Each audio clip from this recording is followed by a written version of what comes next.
Welcome, everyone. We're so glad you're here. I am Teresa Hall with Project Lead the Way, and I'm so happy I get to be your facilitator today for what I know is going to be a vibrant discussion. The way our webinar is going to work today is that we will be sharing some national data about EL students and opportunities. Then we will get right into that panel discussion. Then we'll move all the questions you have into a chat and we'll get those answered at the end. So the agenda is up on that screen now so you can see some of that. Before the data section, let me just share a few tips with you about how to ask questions. Anytime a question pops into your mind as you're listening to our experts here, feel free to ask it. You can enter it in the Q&A tab you see on your screen. We'll be sure to voice all those questions at the end. So using the Q&A tab instead of that chat tab will help us be sure to catch all of them. We have reserved plenty of time in the last section of our event to get those answered for you. The last item on this to-do list is that we'll send you a recording of this event later on in this week. That way you can review the details most important to you and share with your colleagues. So let's set the stage and frame our discussion. With the help of some data about students and their opportunities. The population of English language students in the US is large and is continuing to grow. Of the 6 million EL students in the US, 75% of them are Spanish speaking. That segment is the fastest growing student population. Nationally, 1 in 10 students is an EL student, and in 12 states, the numbers are even larger. For decades, their numbers have far outpaced the growth rate of all students, a whopping 57% compared to 4%. Visualizing those numbers might provide some more definition and a little bit different look. While the EL student population is certainly greater in some places, the numbers are significant all across our country. It's not just in the assumed places. You can see concentrations in the Carolinas, in Kansas, Colorado, Indiana, Iowa, Minnesota, and Arkansas, just to point out a few of those.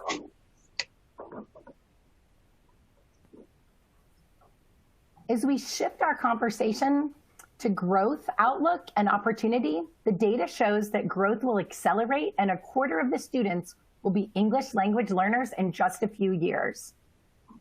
Looking at performance, which definitely promotes opportunity, it might not be widely known that multilingual students display 2 to 3 times more progress in reading and math than students who speak English only.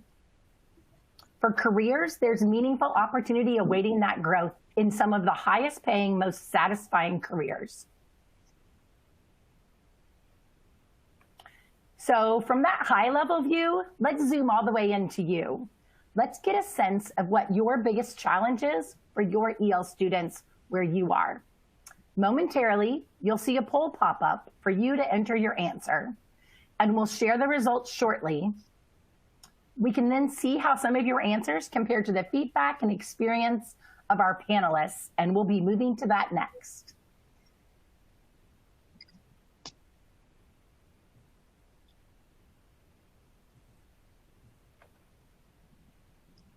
Just watching for those poll numbers.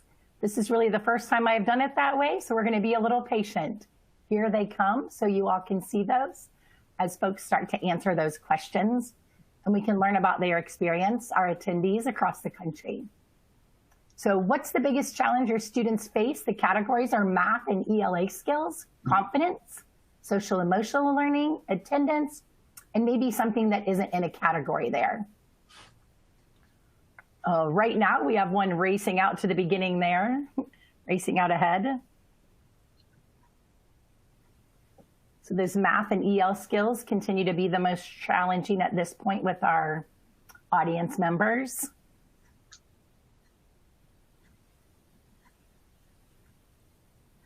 And we'll give it just a little bit more time to see those results.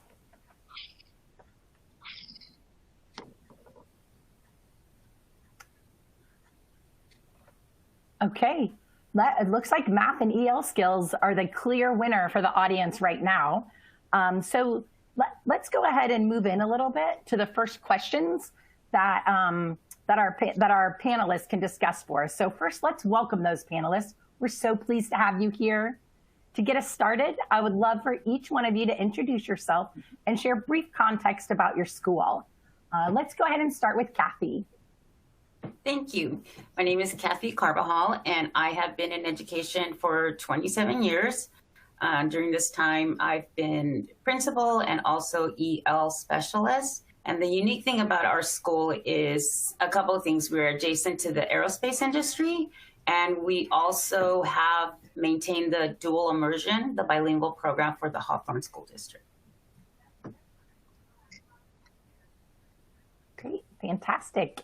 Beatrice? Yes, good afternoon. I'm Beatrice, and I am at Sunnyside Elementary in Indiana. And I'm a teacher in the dual language program, and also I'm a dual language coach.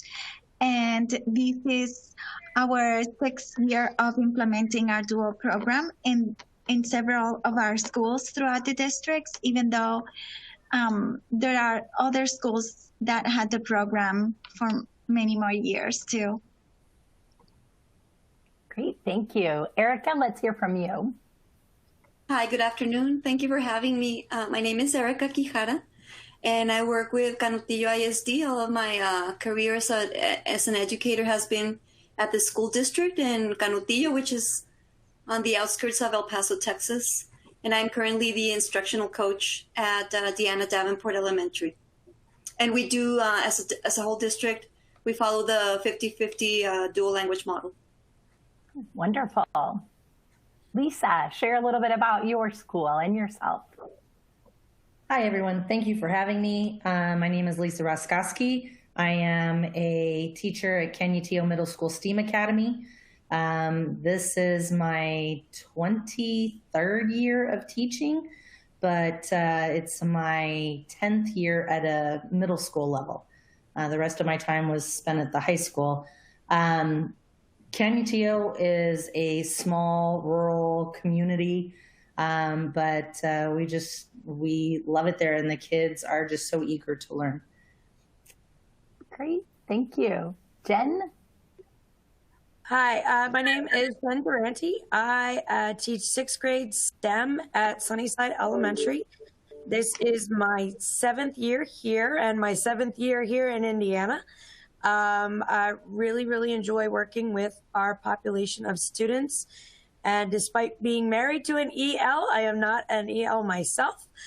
So it really has been a wonderful journey for me to learn alongside the kiddos as well and grow in my understanding of how to teach them. Wonderful. And our final panelist, Adisa. Hello, my name's Adisa Danis, and I'm the proud principal of Sunnyside Elementary School, where Beatriz and Jennifer work.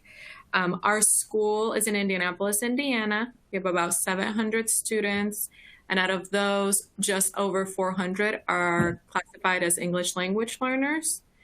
And we service them through traditional ENL, push-in, pull-out, co-teaching support, as well as one-way dual immersion and two-way dual immersion. That's wonderful. Thank you all for being here and for being willing to share your experience. I can already tell based on that short introduction that I'm going to be one of the lead learners here today. Let's get started on these panel questions. Our first one, I'd love for us to level set on some terminology.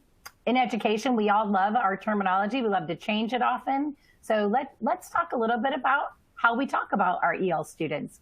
I'd love to hear from a couple of you on what are the various titles. Well, we've all heard various titles for this segment of students, from EL students to ELL, I think was when I was a teacher a long time ago, multi-language learners, and so on. What do you feel is the most common and maybe also the most accurate? And they might be different. Well, at our school district, the Academic Language Services Department just enlightened us on the new term that is being used, which is emergent bilinguals. And the ideology behind that is that the students are, even native English language speakers, are learning the English language themselves. So that's why we are now using that new terminology. But we moved from low English proficient, and we also love our acronyms, right, in education. Yes. So our LEPs, our ELLs, and we moved on to ELs, and now we're using emergent bilinguals here in Texas. Wonderful. How about, I'd love to hear from another voice on that. We were recently introduced to multi-language learners by a speaker that came to our district, Dr. 𝐲𝐿, I believe his name is. And he introduced multi-language learners to us. And it's something I feel like I can really tag on as a science teacher, because while I have English speakers and I have Spanish speakers and other language speakers, speaking the language of science and technology and math is also learning a new language. So presenting that to everyone, that we're all language learners, has really been a positive for our students. So I started switching and moving to that terminology. Yeah, wonderful. This is so interesting. I really want to hear one more. Yeah. Yeah. I would like to add also developing bilinguals, because our students are developing in their language in both, in our case, in English and Spanish. And we wanted to, well, it's been said that English language learners is more limited definition, because it kind of leaves aside, their home language. So developing bilinguals leaves open that they're learning and developing in the languages that they're learning. Although I'm hearing different words from each of you, I'm definitely hearing a thread of honoring being bilingual and celebrating it. And that's a wonderful change from when I was last in the classroom a long time ago. Let's think about this question that we asked on that slide on the poll. Overall, what need is the most challenging for you to meet for your EL students? So not for them, the most challenging for you to meet. Well, for example, in the Hawthorne School District in California, it's the different EL proficiency levels that we have within our school. So we have our newcomers with very limited English skills, but we also have students that are ready to reclassify and they're English proficient, and you can have all those different levels within one classroom. And so you want to be able to address the different needs of those students, both in a whole group setting and in a small group setting.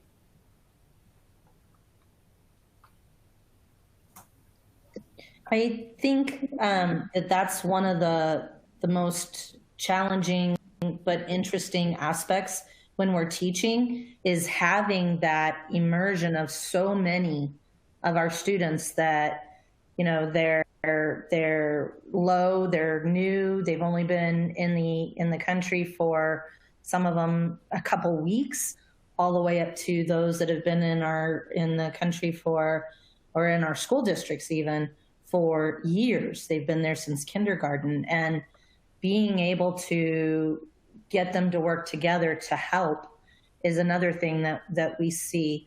I myself don't speak a whole bunch of Spanish. My students will tell you that. But when I can work with them, and I use a lot of different programs, like I have some of my students using Duolingo, and I'm using Duolingo for Spanish, and it's, okay, I'll give them, okay, this is what I learned. What do you guys know? And I'll purposely kind of mix things up so that they have to correct me. But it's showing that the teacher themselves is also willing to learn. And once they see that, they're more willing to go out and try as well. But also having kids that I can pair up with our new learners, so that they can help them as we go along. I think that's one of the challenges that I face in my classrooms. Yeah. Okay, great, good. So I'm hearing differentiation across the class from all different ways. The next question is interesting to me because I can see the poll results in my chat now, and I can see that 26.9% of our responders said confidence is a challenge for their students. And our next question is around confidence. So what is the relationship between students' belonging, confidence, and learning? I think it's key. It's instrumental, right? Especially for our English learners. So if we have students in the classroom that do not feel comfortable engaging in that conversation, right? And regardless of the topic, whether it be science, English, or math, then they're not learning, right? Because they're not having that dialogue and they're not collaborating with each other. And once they get that confidence, then you see those students engaging in the conversation and that you see that they have access to the content. That's why programs such as Project Lead the Way are great programs for our English learners, because they have the opportunity to engage in hands-on lessons with manipulatives and realia. So for example, that vocabulary piece, it's a lot easier to discuss a topic if you're actually holding the item in your class, right, in your hand. If you're doing a lesson on, for example, forms and functions in Project Lead the Way, and that has to do with the plant cycle, and the students are actually growing the seeds, they're talking about it, they're having fantastic conversations about that, and then their confidence level goes up because they realize there isn't a wrong answer. I'm participating, I'm collaborating, and I'm getting access to that great knowledge, but I also am building up my confidence because I feel very comfortable participating in this setting. And then you will see that spark and that level of confidence impact all curricular areas, right? If they can do it for science, and they're going to be able to do it for math, and they're going to be able to do it for English language arts, and it carries outside, right? They're outside having conversations on the playground. And it's just amazing when you see that student hit that confidence level, because that's when real learning takes place. Yes. Erica, I'd love to hear your experience around that as well, that relationship between belonging, confidence, and learning. I was just thinking about when I started as a teacher, and we used to have these models called early exit and late exit.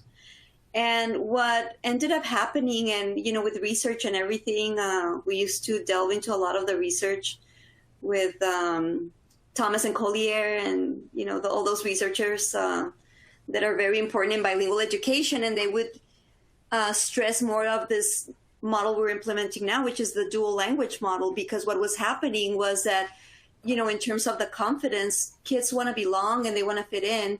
So a lot of our Spanish speakers, what they would end up doing was abandon their native language, which was Spanish, because they wanted to fit in and they wanted to just adapt to the English and their surroundings. So in the dual language model, you respect and you value and you honor their backgrounds and build that confidence and bring in their experiences and try to factor all of that in so that they maintain this dual bilingualism, and maybe even add an extra language. I know there's other schools in our regions that even bring in an extra language, a third language. But yes, when I started, it was, you know, they would either be immersed in English or do the bilingual, and just as soon as they picked up the English, the LPAC committee would exit them out, and that was it. And now it's moving more even into the higher grade levels, like middle school, where Ms. Roskowski works. And, you know, again, value that background that they're bringing, right, with their culture, and make the Spanish language just as important as the English. That's wonderful. You're really having your children bring their whole self to school. Their whole self, their whole life is welcome. Right. Does anyone else have anything they want to share on this relationship between belonging, confidence, and learning? The environment to make mistakes really is so important.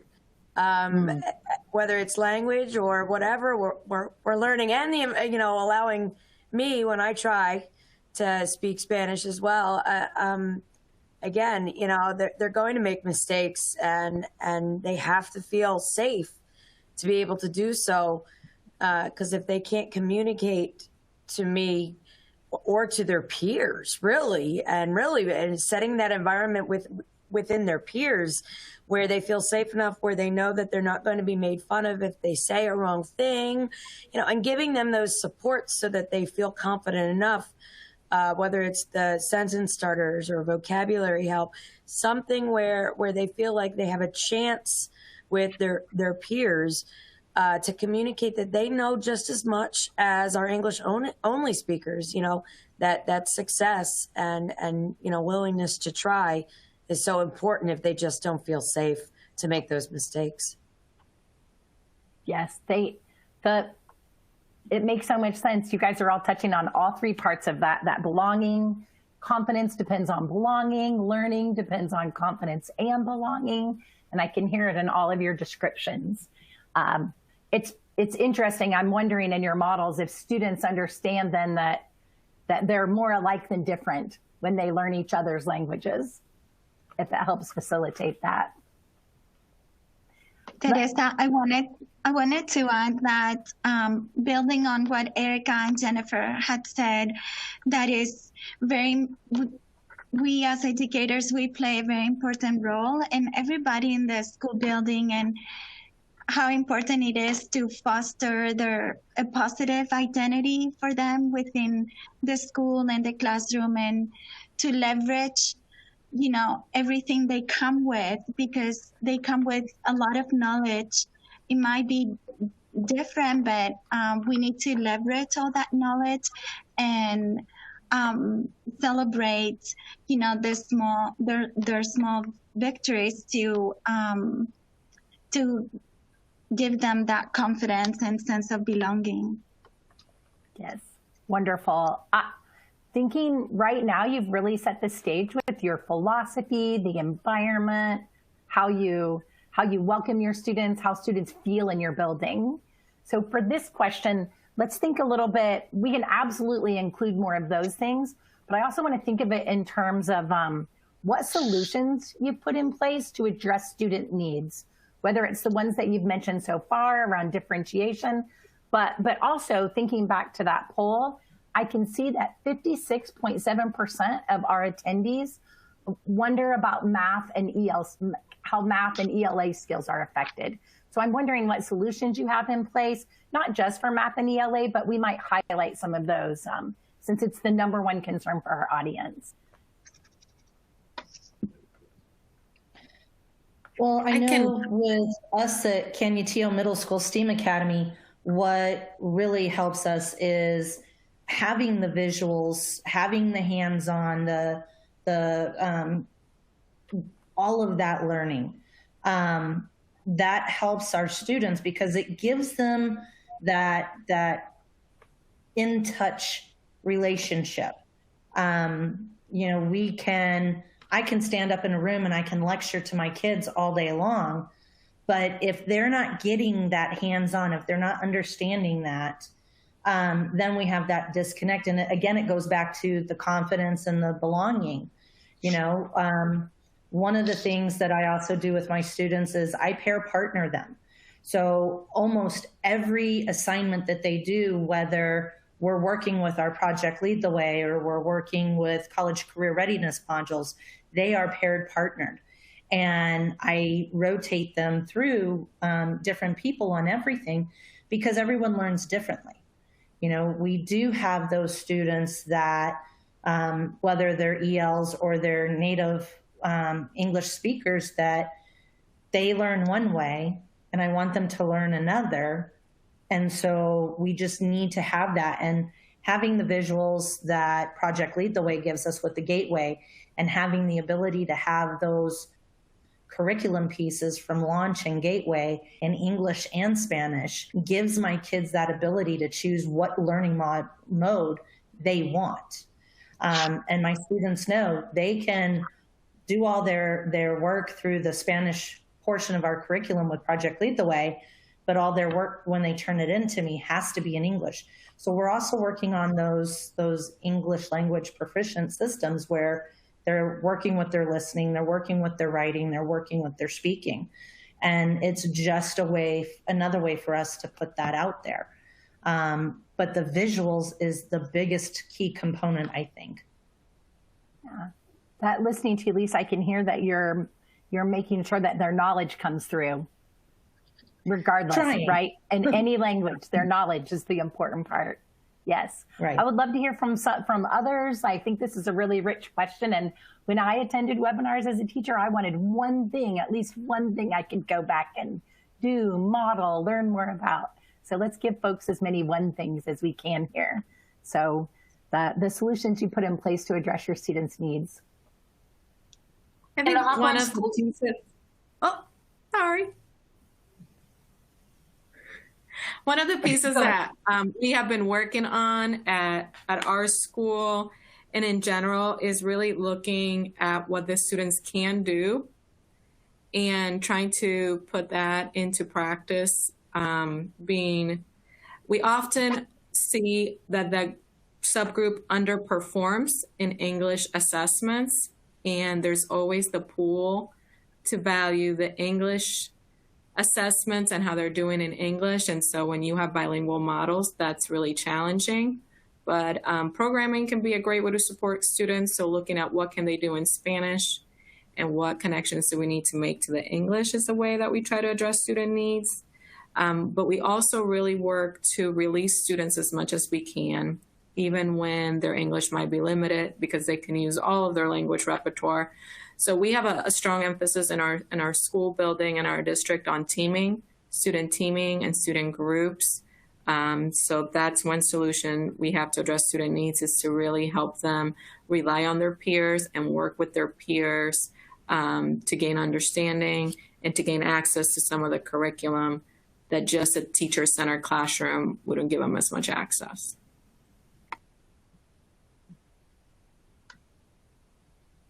Tagging on to getting away from that teacher-centered classroom, I think that people might be surprised to hear how loud our classes might be and how much talking is going on. While we give the students the tools to talk, whether, the sentence frames, the sentence starters, vocab boxes, the questions, the thoughtful questions that we ask them, we try to put it on them. Again, make them the ones that are doing the work, asking the questions, being skeptical of each other, rather than just sitting there and going, okay, yeah, that's the right answer, but they're all sitting there with the wrong one, asking, why I agree because, I disagree because, and really putting that thinking. And again, going back to the programming, thoughtfully choosing programming like Project Lead the Way, where it does pull the teacher out of the center and put the kids forward, where they're the ones doing the questioning and the speaking and the doing. I think all of us have talked about how important the hands-on is for all of our learners, especially our multi-language learners. It's good for everybody, it really is, but it gives them a way to show their proficiencies using multi-languages. So, yeah, wonderful. Does anyone else want to share around this question? Yes, I would love to share what we do at the Hawthorne School District in Southern California. So we have a 3-tiered system, right? And it's tied into professional development for our teachers, as well as incorporating data and assessment results, so we can target our students based on their proficiency levels. So we provide our teachers with professional development so that they're incorporating those EL differentiation strategies whole group. But then we have the second level where we have embedded into our daily schedules small group time. And we know, for example, that during that time, we don't pull our students out for other programs, because that time is sacred in the classroom, because that's when they're getting that small group instruction with the teacher. And then the third layer would be the pull-out services, right, where the EL special projects teacher actually pulls out the student to provide that support. To make sure that they have access to the content and all the curricular areas based on their proficiency levels, right? And so the teacher is an expert in those type of strategies in the whole group and in the small group, and we find that great strategies are great strategies for all students, correct? So that the same student that might be below grade level, or that same student that is English an English learner can benefit from those strategies. And then we do know that because of COVID, our students are coming with different issues.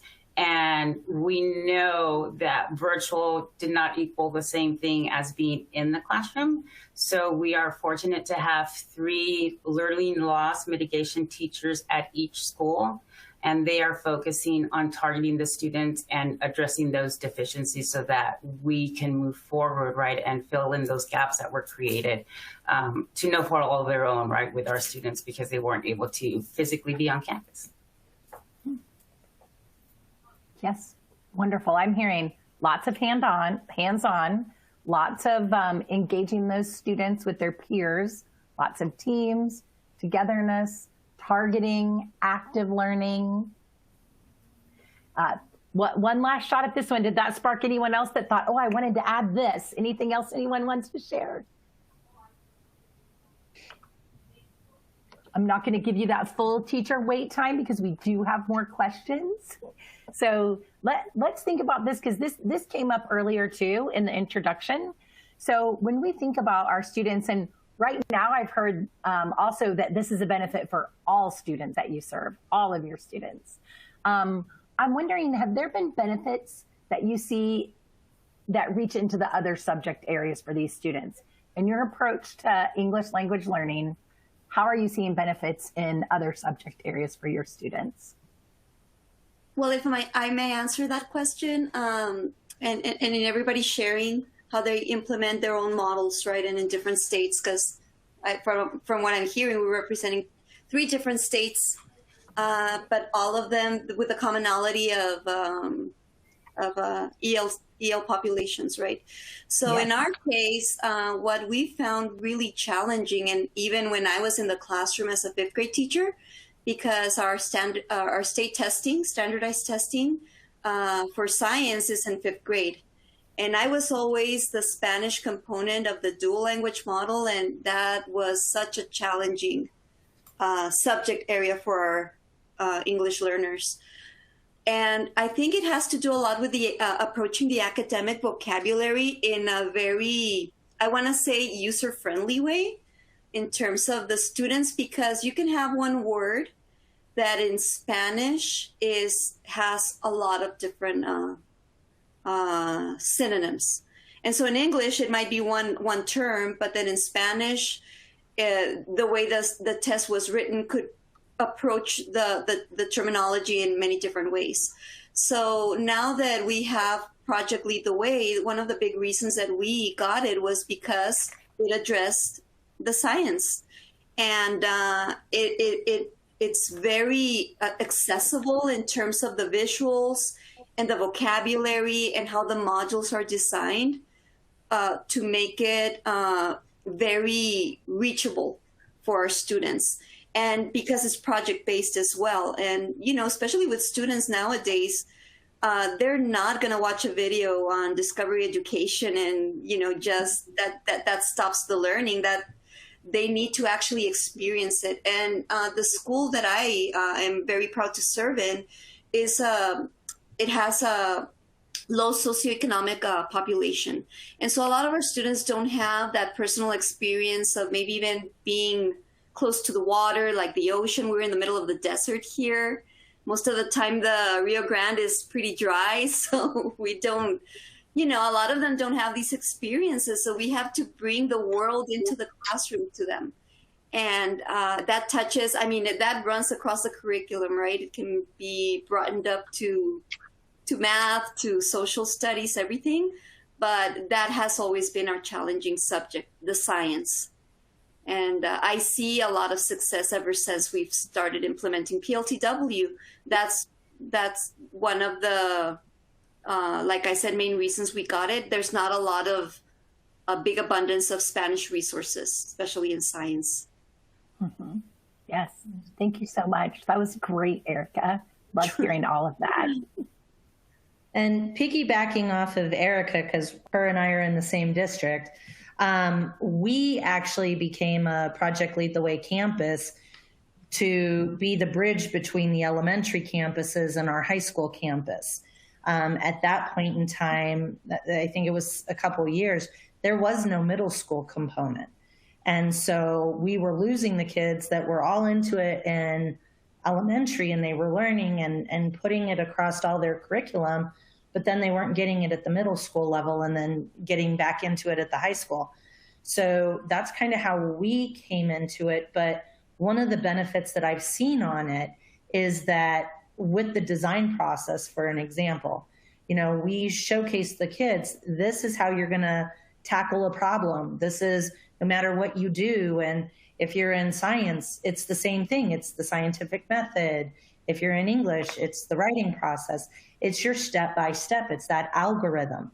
And I think for me, bringing in a lot of the terminology that is cross-curricular, that is a big component in what helps our kids, is that they're not going, oh my God, she said the algorithm word, that's a math word, I can't do that. But then when you break it down and you show them, no, it's just another name for a step-by-step process, they're like, oh, that's not quite so scary after all.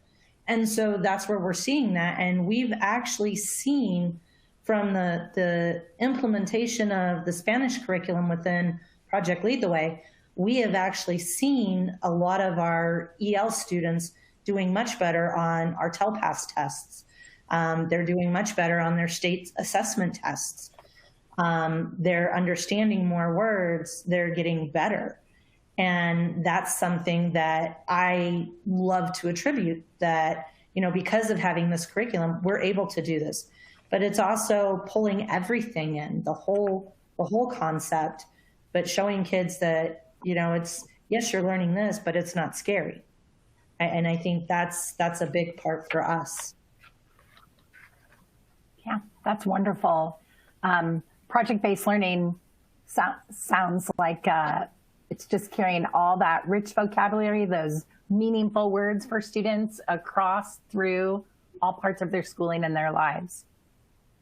Yep.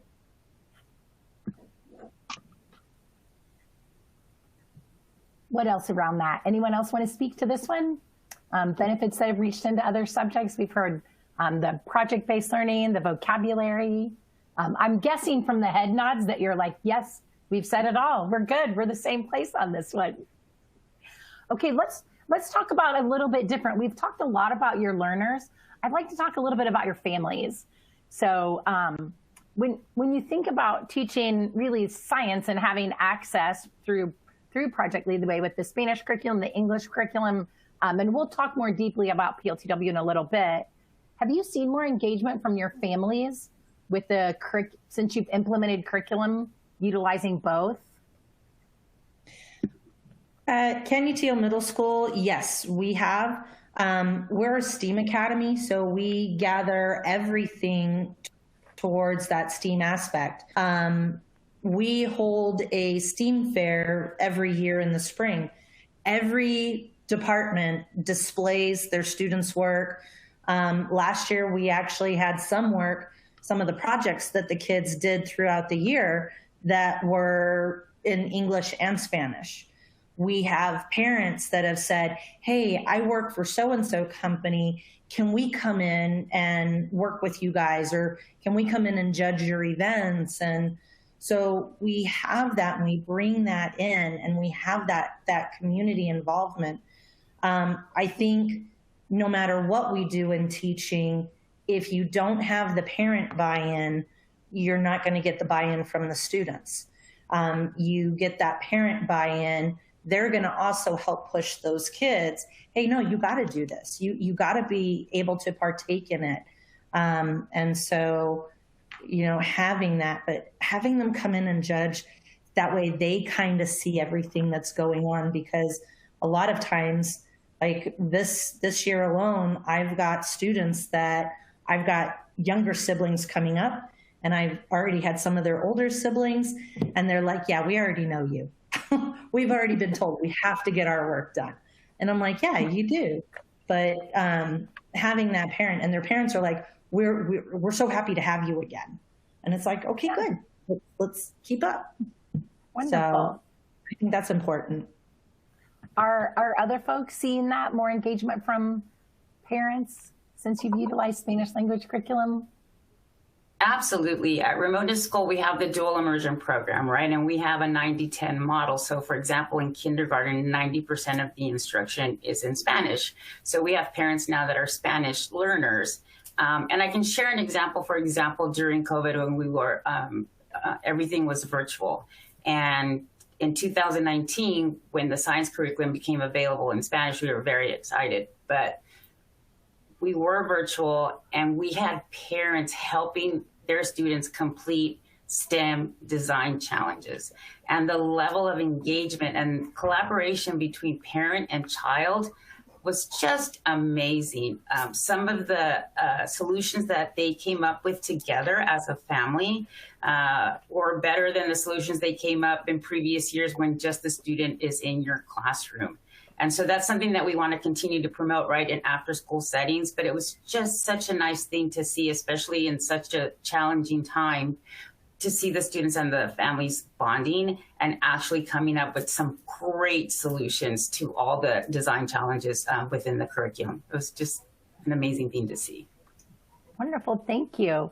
I have one more question for the panel, then we're gonna talk a little bit about Project Lead the Way, and then we're gonna get to those questions. We have questions rolling in for you all. So the last question I want to ask the panel is around college and career with your students. So thinking about involving the parents, thinking about all the different geographies, the places where you live, how much emphasis or what emphasis is placed on college, career, kind of that preparing students to be employed, enlisted, or enrolled, and that they have choices around that? I'm wondering at your grade levels how much you talk about that. Well, in the Auburn School District, we talk about it a lot. And it's very important that the students have access or learn about the opportunities available to them, right? As a parent, I've been guilty, for example, of making sure my children went to softball games and tried out for the basketball team, right? But with STEM curriculums, and especially in our area, we're adjacent to the aerospace industry with companies such as SpaceX and Boeing and Raytheon. It is very important for our students to know what an engineer is. If they don't know that that's an opportunity, a career in the future, then that might not be something that they pursue. So when we first started implementing our STEM curriculum and Project Lead the Way, our students didn't know what an engineer was. But we could see the rocket from SpaceX in our backyard, practically. And it went from that to talking about what type of engineer they want to be. And we're talking, you know, first grade, third grade, fourth grade. So it's really nice to see that. And I think it's really important, right? Because that's the goal, to give our students a better future and a great career opportunities and college opportunities. But if they don't know what those opportunities are, they're not going to pursue them. So that's just something that's very, very important to us. This year, we started implementing a program at the 8th grade level. The state of Texas came out with House Bill 5 and House Bill 3, which said that all students will learn about college career readiness, the college career pathway. And for the most part, we did do it at the middle school level. We would talk about it at 7th grade, 8th grade. They had to choose what their path was, because then they were going up to the high school. So this year, we've implemented a program where I have 13 different modules that go anywhere from home maintenance systems to forensic science to veterinary medicine. And we talk about, okay, so if you're not going to have, if you're not wanting to go to college, these are some of the programs that you can get into. You can go get apprenticeships. You can go get technical training. If you don't know if you want to go to college or not, start out at community college. Here are these programs that you can get into. But with these college career ready programs, we're showcasing the kids, we're giving them that hands-on experience. So just the other day, I actually had kids on our veterinary tech model that learned how to draw blood from a dog. And it's a fake dog, but they were just so excited. They're like, because they were stabbing, trying to get it. And I'm like, just be careful. Don't break the needle. Do it. Just don't break the needle. And finally they got it in. And as soon as they did that first blood draw, the kids were like, I did it. And they were so excited over that. Our forensic science, they were looking at salt and sugar underneath a proscope. And they're like, oh, look at this. Why does it look so dirty? Why is it this shape? So they have that. I have girls that requested the home maintenance systems module, and they learned how to change out a faucet and plumb a drain. And so they're like, oh, I like this. And so I think it's very important, no matter what the grade level is, that we talk to the kids. We find these modules that we can train our students with. And in my district, that's one of the things that both of our middle schools do. Both of us have these different modules to teach the kids, because we need them to know what there is. But there's so many times after years of working as a high school teacher, what do you want to do with your life? Where do you see yourself going? Oh, I don't know. I'm going to be a football player.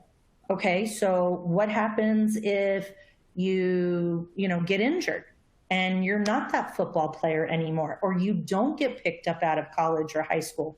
What's going to happen? What's your fallback position?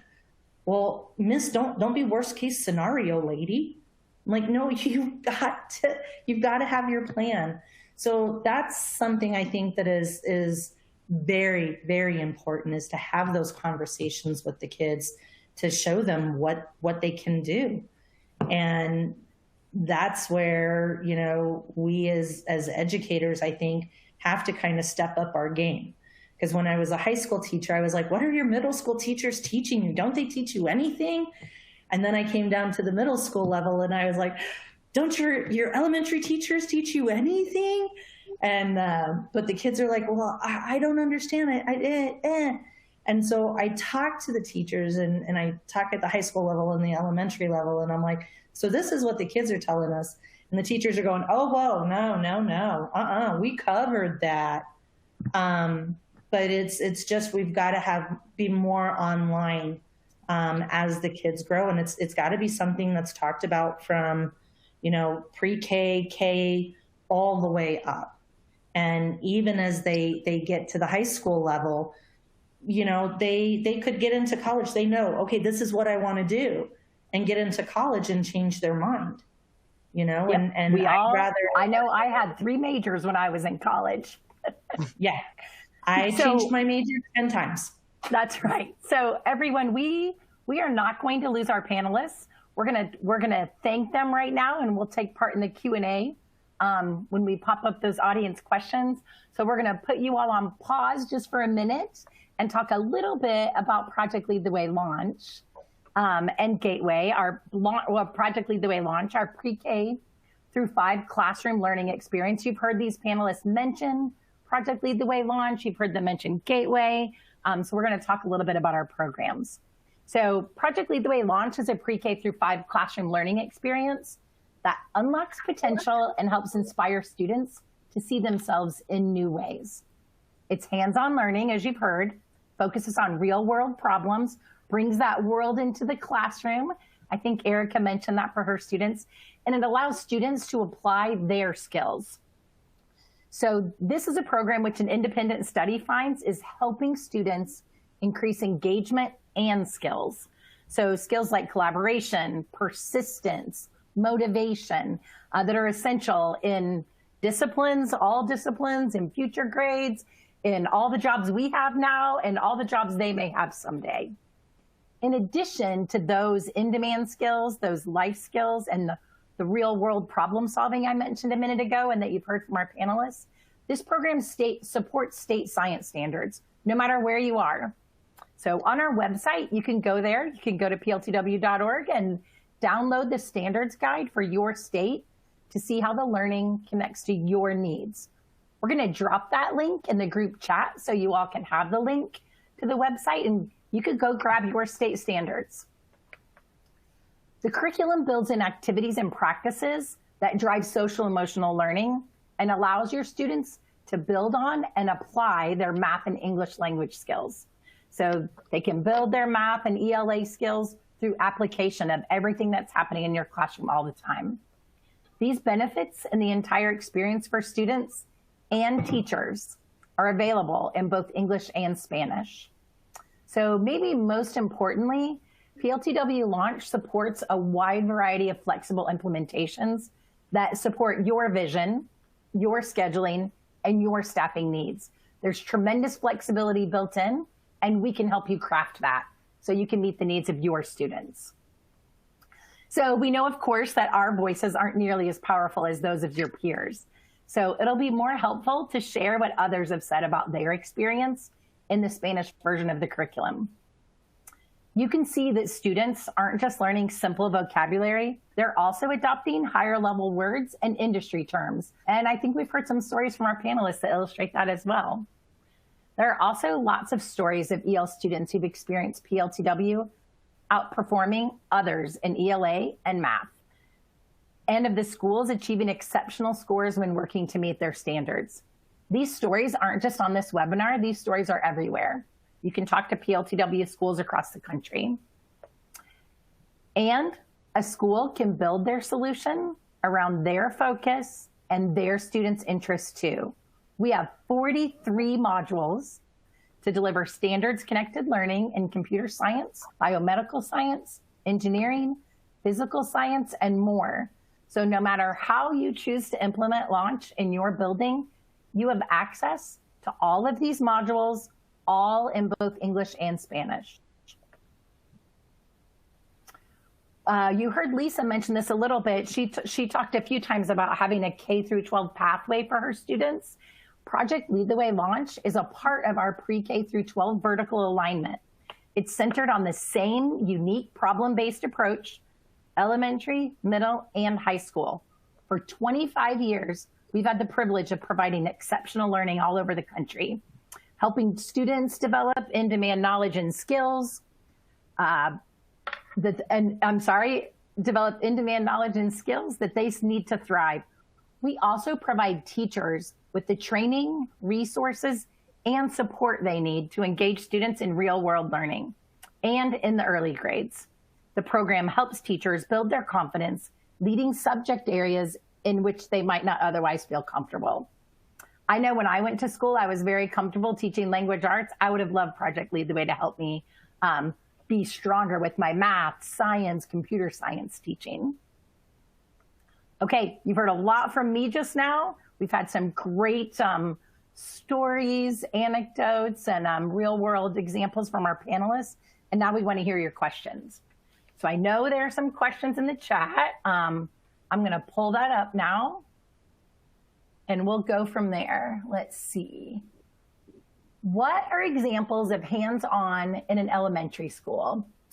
Could one of our elementary panelists give a tangible example maybe of what your students do in a module? Well, for example, in second grade, the module that I've taught is forms and function, and they go through the plant cycle, and they are given a challenge in the beginning of the module where grandma has planted a garden, but there is a storm coming and they're afraid that they're going to lose all their plants, right? And so that's the design challenge. What can they create to be able to save grandma's garden, right? And so that's the module and that's the challenge, but PLTW takes you step by step by step, right? And so one of the things I love about the program is you don't have to be an expert in forms and functions to be able to teach the module. Everything that you need is with the kit. And so as the EL Special Projects teacher, I actually taught the different modules in different grade levels. And so this really simplified it for me because I knew once I had those modules in hand, everything that I needed was there. All the steps in the lessons are there. The resources that you need, it's all online. So you can access it from any classroom. All you need is your laptop. And the great part about the Spanish curriculum, it mirrors the English curriculum. So the students that are in the Spanish modules are learning the exact same thing as the students that are in the English modules. And it's fantastic because as an administrator, when they hear me walk in the door to the classroom, I would hear, oh, here comes Ms. Carbajal. As the EL special projects teacher, when I would walk in to teach Project Lead the Way, I would always hear, yay, it's Project Lead the Way.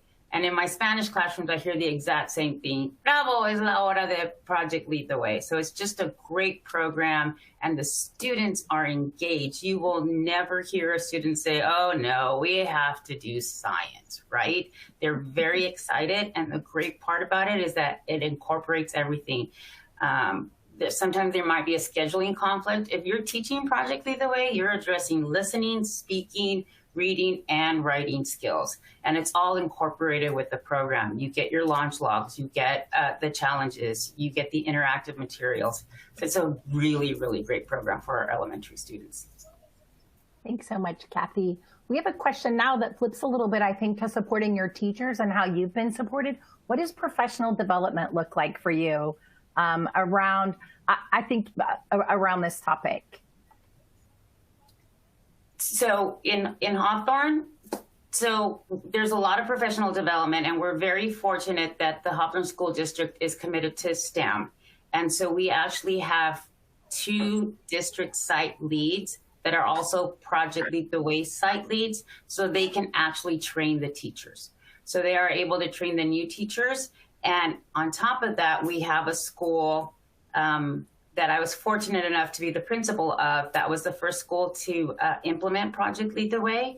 And so there's a great level of collaboration and PD among the different schools. So if you are a new teacher and new to second grade, you can actually go observe the second grade teacher at the other school and see the challenges and the successes. And then on top of it, the district is committed to giving us collaboration time every 4 to 6 weeks, where all the PLTW teachers at the elementary level can meet at the one site and be able to share not only their successes, but like I said, the challenges and how they overcame the challenges. And so it really fosters the same environment that we want with our kids. That same level of collaboration that happens with our students is happening with our teachers, and we get a lot of support to be able to provide the teachers with the best professional development.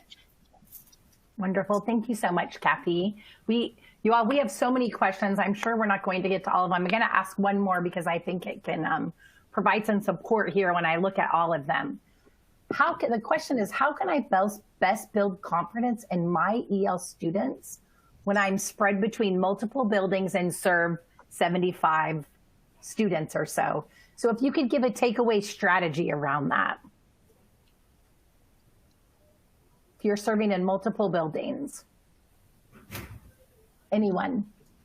I think being data-driven in the decisions that you make and in whom you support, either through direct services and consultation services. With the large numbers of ELs, like you mentioned at the beginning of the webinar, it's hard to think that you're going to touch every single kid, and not every single kid needs the same level of support. So I would encourage you to think through what's professional development I can provide for teachers to support ELs, what's consultation services, and what students need direct services, and how much can I do. You have to be realistic. I appreciate that. So here's another question I think that covers several as well. So when you're working, let's see. I lost the question in here when I'm thinking about this. So when you're working to support teachers, when your kids go out into kind of gen ed classrooms, if you have that model, or even if you have experience with that, beyond visuals, what are strategies you can pass to those teachers to support all students? I think I heard things like sentence starters, right? So you want to be able to do, implement those strategies, and it could be in different curricular areas, right? So lots of modeling, lots of repetition, so that the students have the opportunity to access that curriculum, but also to be able to repeat. You can also have other students model, and then just really, most of all our adoptions are state adopted, and I'm assuming it's the same in every single state, right? And so they're embedded. So really use the strategies that are embedded with your ELA program or with your math program, because they are effective strategies that will help your students. And just remember, it takes some time, right? And so they might not get it the first time around, but second or third time, you'll start to see the change.